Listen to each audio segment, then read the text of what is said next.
All right, apologies for the slight delay. Just getting some delicious beverages ready for you guys.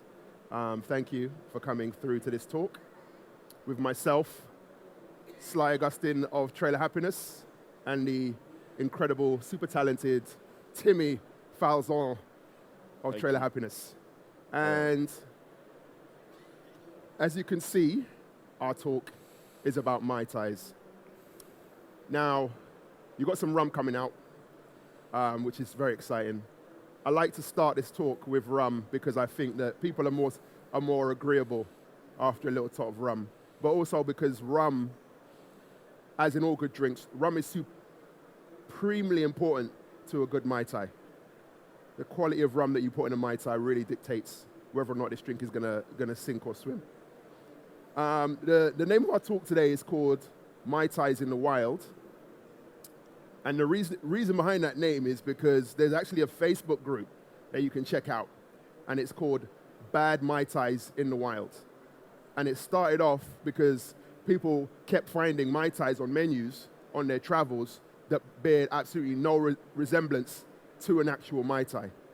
And then it became this game of let's see how ridiculous a version of a Mai Tai we can find, and it's super interesting to see these things as well. I might try that as well. Yeah. Where is it? Oh, look at that. It's just too swift. And so, Thank you. one of the reasons that we decided to focus our attention on the Mai Tai is because before I owned a bar, Mai Tai, hey, Fraser, Mai Tai, it just sounds great, right? It just like rolls off the tongue.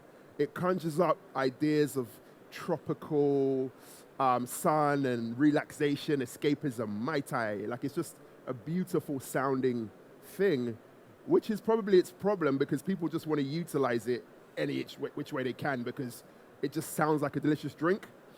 And unfortunately, as with the case with many rum drinks, if you're going to make a sugary abomination, rum will save you.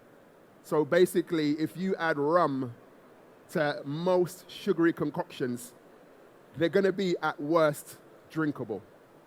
And this is a really major problem. You order a Mai Tai, you get something back that's vaguely fruity, tropical, and has rum in it. And for the majority of people, they'll just go with it. They'll be like, oh, okay, cool. I guess this is a Mai Tai. Mai Tai has become a catch-all for anything that has rum that's sweet that you haven't got a name for. And this is super sad because the Mai Tai is such an incredibly important drink historically for the cocktail community, not just tiki, but very much and very specifically tiki. This is a very important drink on the journey of tiki bars. Now, for those that don't know, the Mai Tai was invented, well, arguably by either one or two people. So we have Trader Vic, 1944, responsible for the version that we most commonly know as the classic. And then you've got the version by Don the Beachcomber, which is the Mai Tai Swizzle. This one really, the dates and kind of a lot of the information came to light after his passing. It was actually his wife who had suggested that this was a drink that came out in 1933, predating Trader Vic's version, and that Trader Vic was basically a recreation of Don the Beachcomber's drink. We'll never really know, but what I feel is that regardless of which one came first, Trader Vic's is better. Like, that's just the reality of it. That's the one we're going to go with. That's the one we're going to stick with. Much love, Don, but Trader wins this round. So, you look at the Mai Tai, and if you imagine a daiquiri, it's all about that perfect blend, right? It's rum, lime, and sugar. And then you look at the Mai Tai, and it just brings in these little extra layers. So it brings in the curacao, it brings in the orgeat. And what we found, just studying and going through the Mai Tais, looking back at the recipes, is that the ingredients have shifted so much over time. So we talk about orgeat that would have been used in the original Mai Tais. This would have been a much more almond-forward flavor, right? So orgeat was originally made with bitter almonds. Pretty much all orgeat now is made with sweet almonds because bitter almonds also happen to contain cyanide, so which is not great. So it's a restricted product for a lot of countries. You simply can't buy it. And so orgeat is now made with sweet almonds, which just changes the profile somewhat, and you get a less intense flavor. Also, unfortunately, stop fighting. Also, unfortunately, the curacao that you're drinking, wait, is these, what's coming out now? Mai Tais. Oh no, we're too soon. We're too soon, we're not ready. We're not ready. Guys, have you got your rums? You got your rums, yeah. So what you're sipping on now is an Appleton 12, right? Appleton 12. And the reason that we chose this rum is because obviously the Mai Tai, or at least Trader Vic's Mai Tai, is linked with Ray and Nephew 17, which is an Appleton product.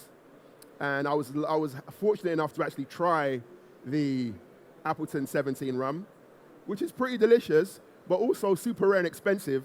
So I'm probably never going to actually taste it in a Mai Tai, which is the only reason that we're excited about it. So it's kind of a 17. Where's the 17? No, we don't have any 17. Do you have some in your bag? Oh. No. So it's a little unfortunate, but having tasted it, when you taste it, this recreation of a 17, which is supposed to be an approximation of what the original tasted like, you start to understand how important the rum is in this drink. You know, much like a daiquiri. If the rum's not good, the drink is not going to be good. When you're making a Mai Tai, it's super important that you use the correct rums, right? So Appleton 12, the original recipe from Trader Vic called for a Jamaican rum with punch and a nuttiness, which I think you get from the Appleton 12. You know, the Appleton 12 isn't quite the same, obviously. It still has a lot of the profile that would have been in our original Mai Tai. Now, the reasons for the 17, the World War, you know, slightly aged. He ran through all the, so Trader Vic ran through all of Appleton's stock, right? 17-year-old gone. Then he switched to a 15, gone. Then he started to do his own blend to try and approximate that flavor profile. And what he actually ended up doing was using a Jamaican rum, but adding rum from Martinique to give him that profile. And what's interesting about that is now, for the real tiki experts, there's this kind of debate about which one is the correct one. So Martinique rum, when you think of Martinique now, you immediately think of agricole. Unless you're Keegan, who has a much vaster imagination for rum. But generally speaking, when you think of Martinique, you're thinking of that agricole profile, that style of rum. But actually, in this era, in this time, rums coming out, Martinique was still producing molasses rums. So, you know, and you can describe agricole as many things, but not necessarily nutty. Maybe grassy, but not necessarily nutty. But, you know, we've got a perfect person here to give me some nutty agricoles, some examples of nutty agricoles. But anyway, so what we have here, and this kind of diversion of ingredients became a problem for the Mai Tai in longevity, because if you've got the spec for a daiquiri, it's rum, lime, and sugar, right? So over the course of time, those things remain quite consistent. Unfortunately, the curacao does not, the orgeat does not, the rum is gone. You know, people haven't got access to that same rum, and if you don't use that rum, the drink is imbalanced and it's all over the place. So the foundations, if you like, for a Mai Tai were pretty obscure and lost for a long time, and it wasn't until people like Beach Bum, Martin Kate, you know, tiki aficionados really kind of hammered it and put it back and brought it back. And the purpose of our talk is to bring back that classic Mai Tai and to just remind people how delicious and awesome Mai Tais are, so you order more of them and you embarrass the bars that don't have them or have them and make them incorrectly. Like we're on a mission now to have real Mai Tais everywhere. I think we can bring out the Mai Tai, yeah. We can bring out a classic version of a Mai Tai for you to sample right now from our beloved Trader Happiness. Now, one of the when we talk about the origin of the Mai Tai, so I prefer Trader Vic's version of the Mai Tai, but I also like his explanation, the origin story, like he's got an origin story. We didn't hear one from Trader Vic, but he speaks about making this drink, creating this drink for his friends, and one of them tasting it and saying in Tahitian that this drink is out of this world, right? Gabs, do you know the full quote? What's the full Mai Tai? Mai Tai Roa. Mai Tai Roa. Out of this world. Mai Tai Roa A. There you go. So Tahitian for out of this world. And he was like, well, that's the name of the drink, Mai Tai. And it sounds plausible. I like that. I like that idea. Even if he's a thief. So we have this classic original Mai Tai, and for me, it's just a very, actually I'd like one myself.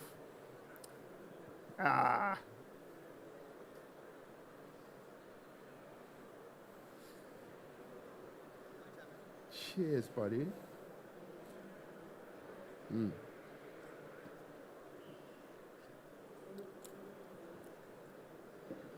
That'll do it.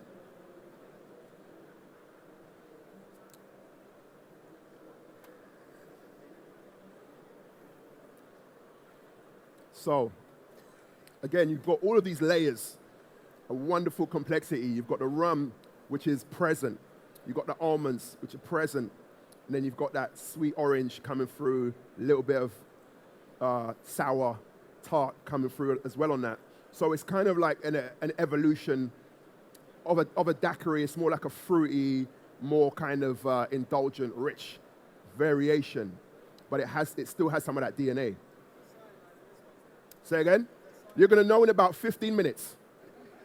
There's fun game, only 3 have cyanide. So we'll see how it works out. But this is a great drink. And unfortunately, as I say, when you go out to most places now, you lose this real elegance of the classic Mai Tai. Now, as I said, ingredients have changed. We cannot realistically or necessarily make the exact same Mai Tais that existed back then, but having an understanding of what they should do and what they should evoke, we can create new, fascinating, interesting Mai Tais without bastardizing it. Now, I was supposed to have a PowerPoint presentation up here, right? The plan was do the presentation and then email it to myself and then give it to this guy. I forgot to email it. So, but it was for my benefit more than yours, trust me, right? One of the things it did have on it, though, was pictures of bad Mai Tais, right? That was going to be part of my film to show you pictures of bad Mai Tais. However, if you simply Google, if you take your phone out and you Google Mai Tai, the first image of a Mai Tai is horrendous. Like, that by itself will explain to you just how far we have to go. It's just not great for the Mai Tai at the moment. I'm gonna hand you. So guys, does everybody know? There we go. It's red and it's gotta have a rum float. There we go. It's for some Those were reason. the days. For some reason, there's pineapple in it. Yes. I don't know what's happening there. It is not on. It's really bad. Seriously, and it gets worse for a long time before you find anything approaching an actual Mai Tai. Why? It's such a great drink, and you know, if you want to be creative, if you want to do your own version of a Mai Tai, that's great. That's what we're all about: innovation. We're all about experimentation. But can we keep the fundamentals? Can we keep the fundamentals? So, this is the point where I hand you over to our head mixologist, Timmy Falzon. We're going to talk about, he's going to talk about, you know, how his journey with the Mai Tai and playing around with it, with the specs. Exactly. So, for those who know me, I've been working in tiki bars for quite a long time now. So this cocktail has been around me for a long time. I just have a disclaimer to make that was from the Health and Safety Department that we've got nuts in the cocktails. Okay, so we've got orgeat and macadamia nut for anyone that has allergy. I was supposed to say that, but I'm trying to assassinate somebody. All right, so what you're tasting now is our house Mai Tai. All right, so we wanted to get the heritage part right, where we used a proper rum. All right, so we're using a blend of Appleton 12 and Sherman's Legacy over here.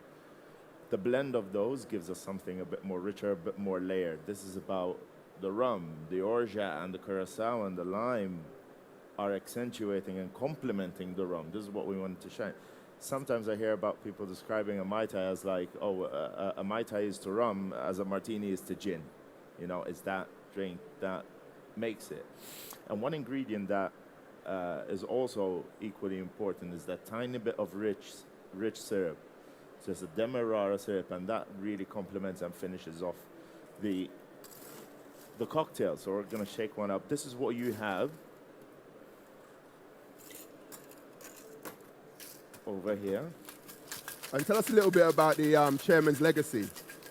So the chairman's legacy gives it that layer of nuttiness that complements the richness of the Appleton. And it has that tiny bit of sugarcane juice, rum in there. Right. That gives us the, kind of leaves us in the middle of the debate. There we go. So we complement both sides. Yeah. So regardless of which side you fall on, chairman's legacy kind of is the best of both worlds. Perfecto.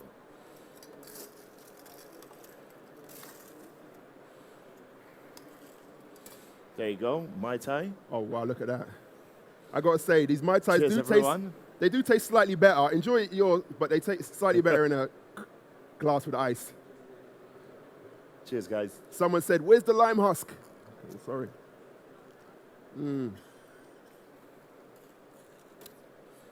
That's good. So it's a half a lime husk and a mint sprig, Mint sprig. which is, so it's a little island. It's like a little, you make a little, yeah. Exactly. Yeah. No cherries, no pineapples, And no rum floats. and no rum float. I mean, look, more rum is never a bad thing. Make me a delicious Mai Tai, and if you've got some Appleton 17 that you want to sprinkle on the top, I'm not going to send it back. But traditionally, it doesn't call for a float. Exactly. Oh, And the this is thing is superb. with the Mai Tai as well, if you really nail the house down, you can also use it as a blueprint for other creations. And one of the drinks that we're going to make today, to give a little tiny nod to Trader Vic's French heritage, we're going to make a champagne Mai Tai. All right? So something a bit more off-piste. All right? You do get to taste all of them. Oh yeah, We absolutely. wouldn't be here if you didn't. That's a good So drink. we use a blend of Get involved. That is, yeah. orgeat and amaretto this time. It's not conventional. It's a bit disco, but it was an era. Right. So it's there. But now we're going to use an agricole rum for this. All right, we're going to use something a bit more aged, but something a bit higher ABV at 50% because we're going to complement it with the champagne. So which rum is that you're using? We're using Rum JM. All right. Okay. 50. Oh yes. You.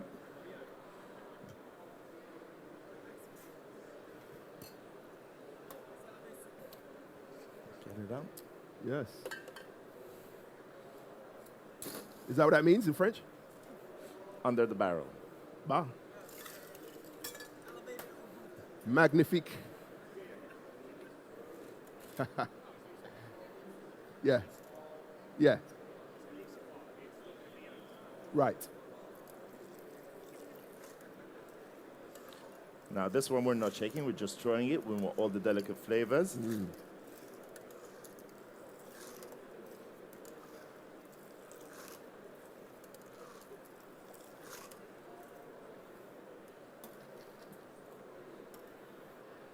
And this is yours coming out.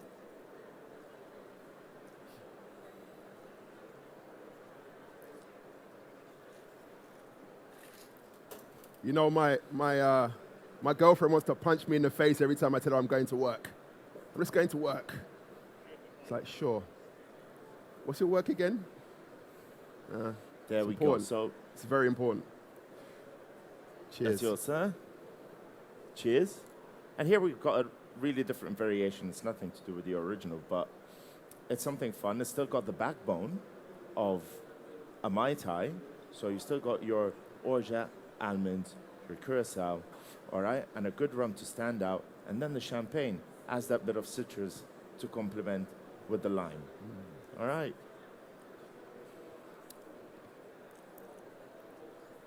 Delicious. And who doesn't love a bit of champagne? I mean,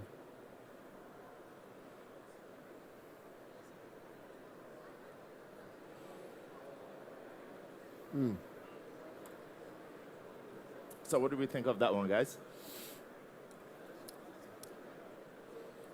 yes.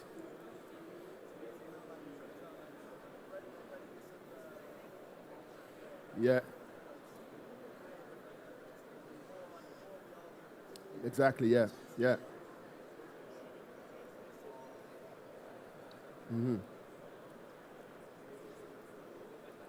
It's really quite refreshing.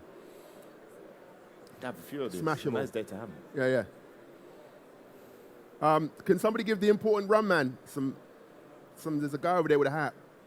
Got to give him a, oh wait, there's 2 hats. Wait, 3, okay. This hat. I know, I said, hey buddy, how you doing?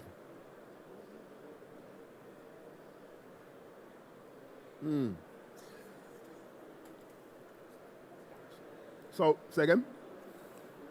So tell me, what made you decide to go and do it? Like, what was your thought process in creating this? So with this one was actually for you because I know you love a bit of champagne. Oh, bless you. All right? Bless you. And, you know, they're a good marriage together. And I love twisting the Mai Tai into sort of classic style cocktails. I've experimented with the Mai Tai Ramos. Yeah. Works beautifully. With champagne, it works beautifully. It can be taken to different levels. You don't need to use juices and grenadine and stuff like that to have a twist on this cocktail. All you need is just simple, honest ingredients and fresh. Again, we want the rum to shine, and it's still there. Superb.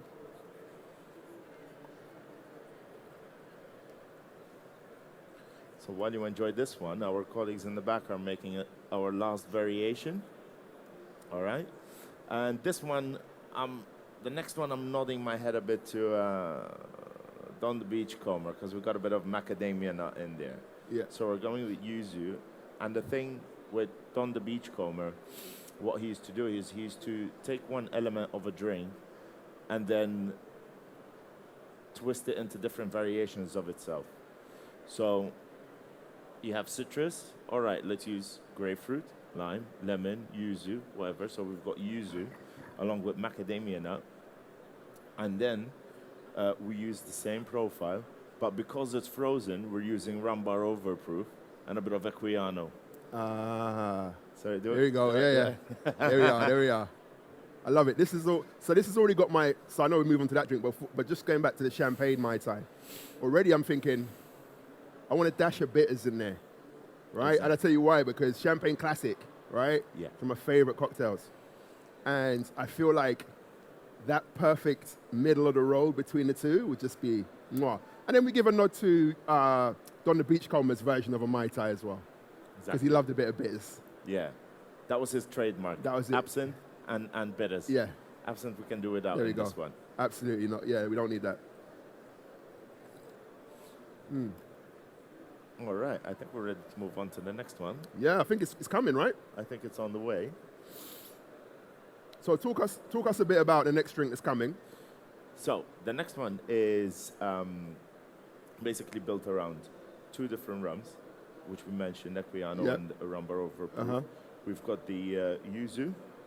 There we go. And the macadamia nut orgeat, something simple to make.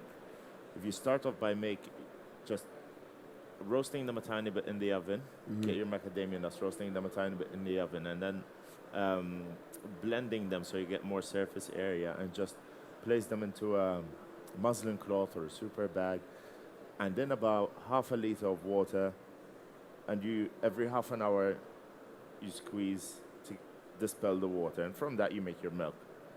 Now then we use a blend of sugars to get different profiles.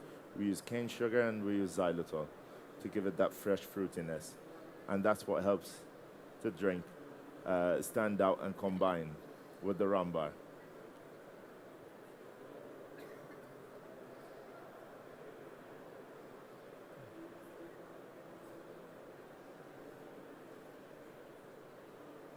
Hi, I see Joe. nodding already. Oh, look at that. Wow. Oh, wow. Woo.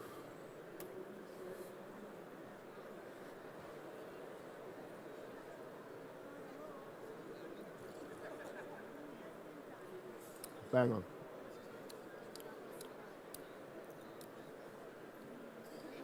Oh. Cheers.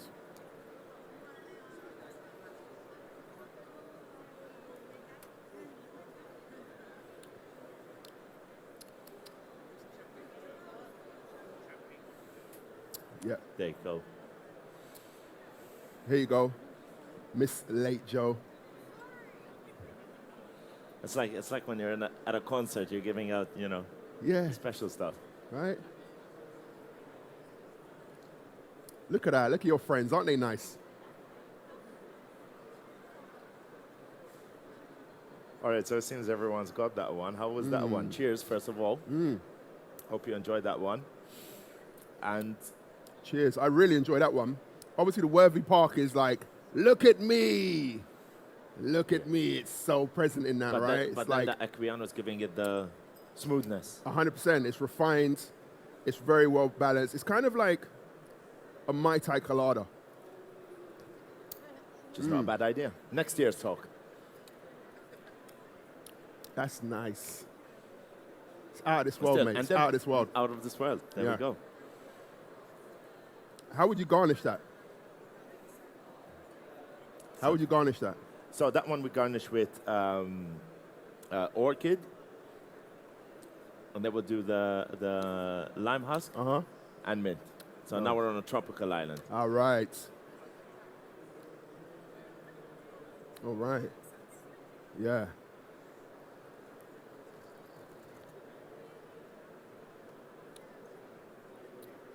And then from these last two variations, you can see if you just keep the thread of a Mai Tai, you don't even have to vary with other items because we still use the citrus and not curacao of sorts 100%. and the rums themselves.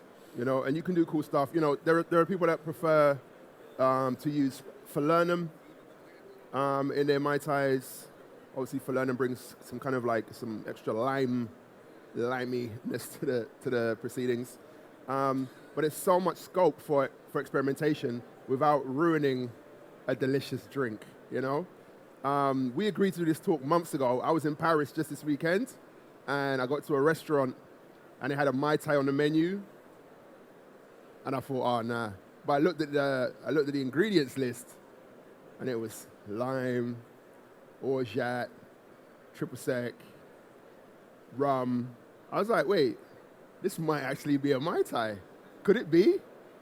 I think I'm going to order this Mai Tai. And then it came, and it was bright red. It was bright red. It was like at least 20% grenadine, you know, and it just reminded me of why I need to share this. Like this, I cannot stress enough. The point of this talk is to really kind of remind those who don't remember or understand how important the Mai Tai is, to enjoy it, but to explore it and to champion it. And when you go out and you go to bars that have Mai Tais on the menu that are not Mai Tais, not physically, but, you know, verbally. I mean, you could post the menu, it wouldn't, it's paper. But just to really kind of explain, because a lot of it is just people don't understand or know. They just think Mai Tai is just a name, but it's more than that. It's super important. Yes, sir.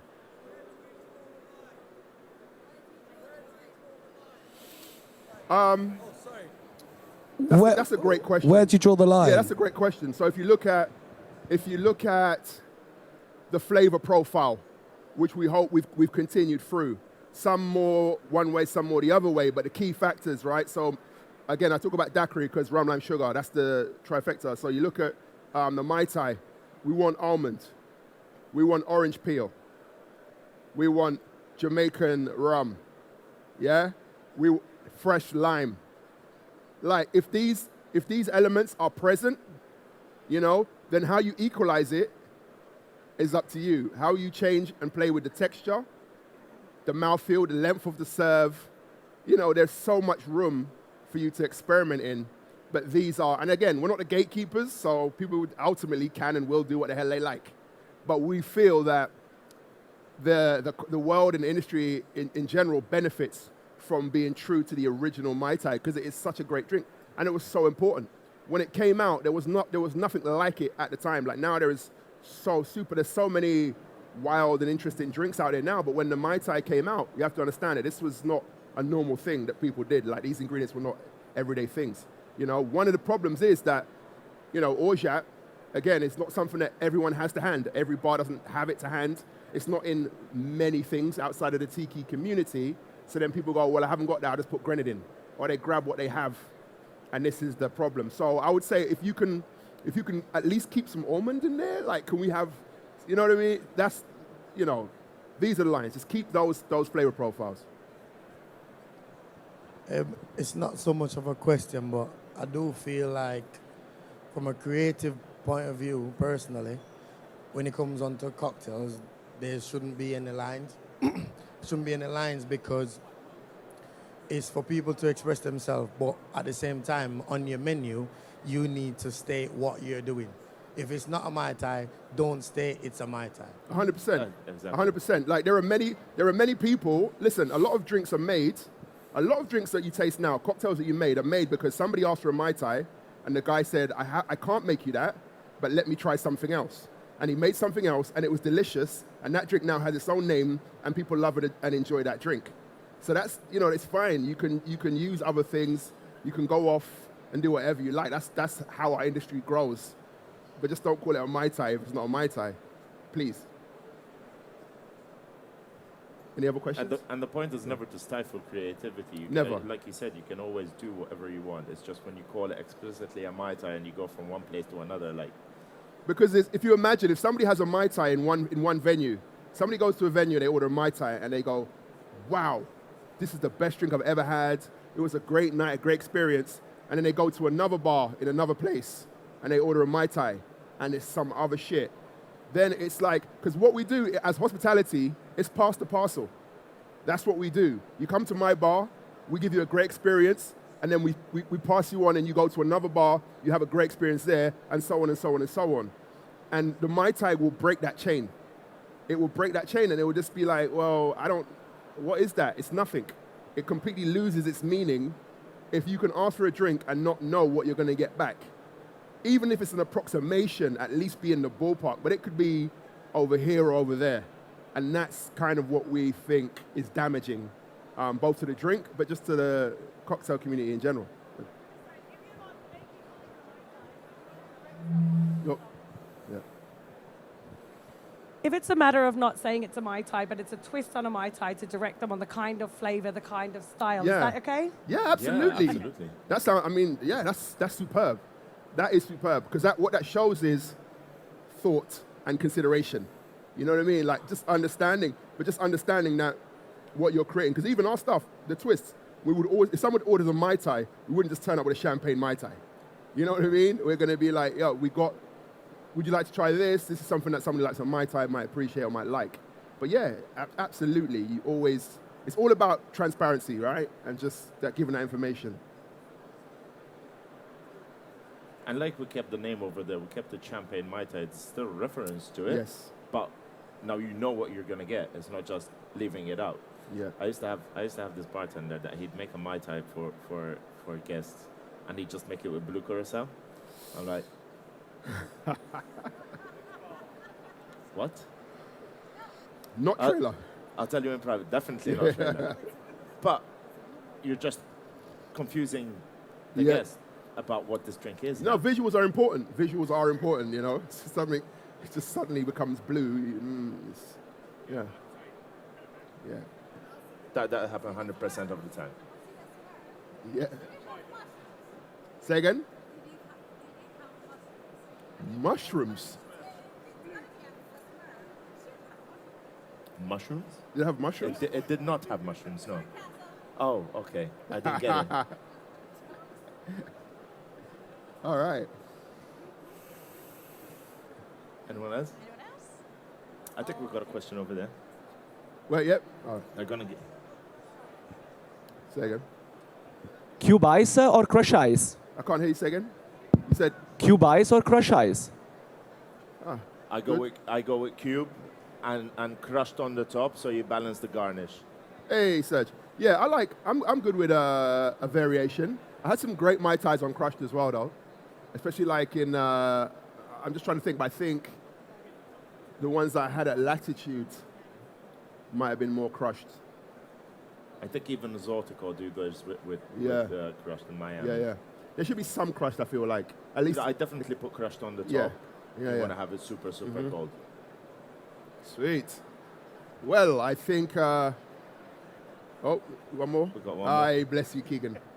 What about the RTD market? So ready to drink Mai Tais, i.e. They canned, are, pre-batched, Well, etc. again, exactly. So we've seen like whiskey Mai Tais and all sorts of stuff. So people utilize the word Mai Tai because it does conjure up like good vibes and good feelings. It just sounds good. And it sells.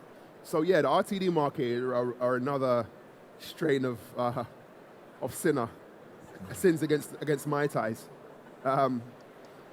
You know, like I say, there's not so much you can do. I guess, you know, pina coladas have suffered somewhat from that same kind of appeal, but even mediocre pina coladas mostly still taste like they got pineapple and coconut in them. You know what I mean? Like even the bad ones still are vaguely reminiscent of a Mai Tai. So, you know. Say again?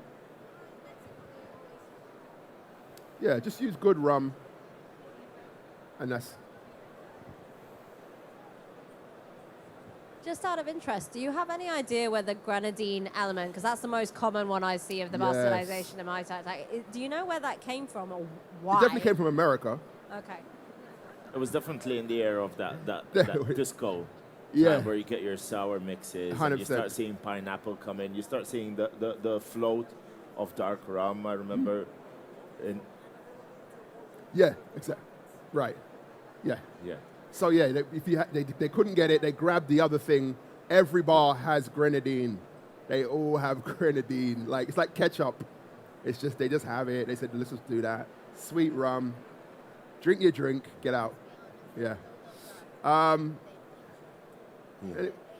Anyway, I think we're coming to the end of our talk, guys. Thank you so much for coming.